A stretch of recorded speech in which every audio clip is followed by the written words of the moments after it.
خلاصے کلام یہ کہ بندوں کے حقوق کے معاملے میں ہمیں نہایت ہی چاقو چوبند اور باہوش رہنا چاہیے۔ مثلاً آپ نے اگر کسی کا قرض لیا ہے تو اسے جلدی ادا کرنے کی کوشش کرے، اگر کسی کو ستایا ہے تو اس سے معافی طلب کرے، اگر کسی کی امانت میں خیانت کی ہے تو اس سے اس کی امانت واپس کرے اور معافی چاہے۔ اسی لیے کہ بندے کے حقوق کے بارے میں یہ ارشاد ہے کہ جب تک بندہ معاف نہ کرے اسے اللہ بھی معاف نہیں فرمائے گا۔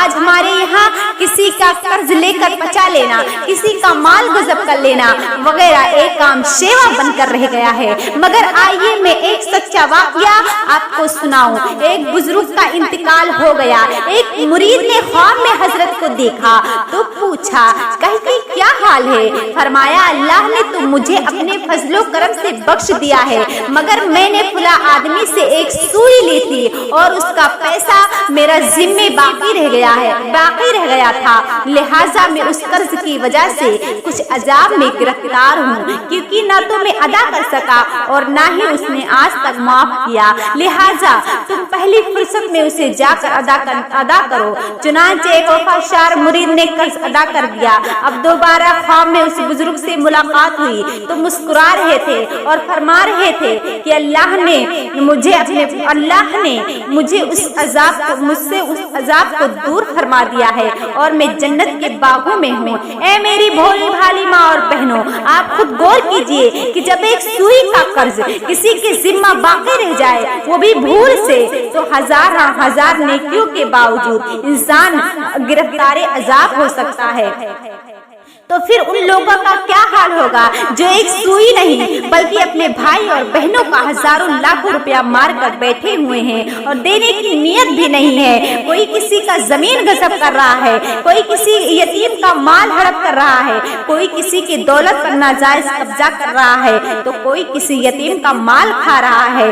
قرض کی آپ جس طرف بھی دیکھیں خیانت کا بازار گرم نظر آتا ہے۔ ہم اپنے چند روز دنیا کو آباد کرنے کی خاطر اپنی آخرت کو برباد کرتی نظر آتی ہیں۔ کوئی تھوڑے منافع اور آمدنی کے لیے اپنے عقید و ایمان کا سودا کرتی نظر آتی ہیں۔ لہٰذا اے میری اسلامی بہنوں، خبردار اس سے پہلے کی موت کا فرشتہ تمہاری روح قبض کر لے، اپنے سارے غلط کرتوت سے سچی توبہ کر لو اور جو بھی تم پر کسی کا حق ہے تو اسے پہلی فرصت میں ادا کرنے کی کوشش کرو۔ کسی پر ظلم مت کرو، کسی کو اپنے ہاتھ پاؤں یا زبان سے مت ستاؤ، کسی مومن اور مومنہ کا دل مت دکھاؤ، کسی کے سامان پر ناجائز قبضہ جمانے کی کوشش مت کرو، کسی کا تم پر قرض ہے تو اسے ادا کرو۔ کیا تمہیں یہ حدیث شریف نہیں معلوم کہ سرکار مدینہ صلی اللہ تعالی علیہ وسلم نے ارشاد فرمایا کہ کوئی مرد مجاہد جب اللہ کے راستوں میں مارا جاتا ہے یعنی شہید ہو جاتا ہے تو اللہ تعالیٰ اس کے قطرے خون کی زمین پر گرنے سے پہلے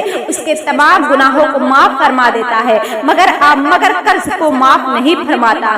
اگر کسی کا اس پر کوئی حق ہے تو وہ معاف نہیں ہوتا جب تک حق والا معاف نہیں کر دے۔ گویا رب کی مشیت یہ آواز دے رہی ہے کہ اے میری بندو، اے میری بندیوں، تم نے میرے حقوق کی ادائیگی میں اگر کمی کی ہے تو میں بے شک سے معاف کرنے پر قادر ہوں اور معاف کر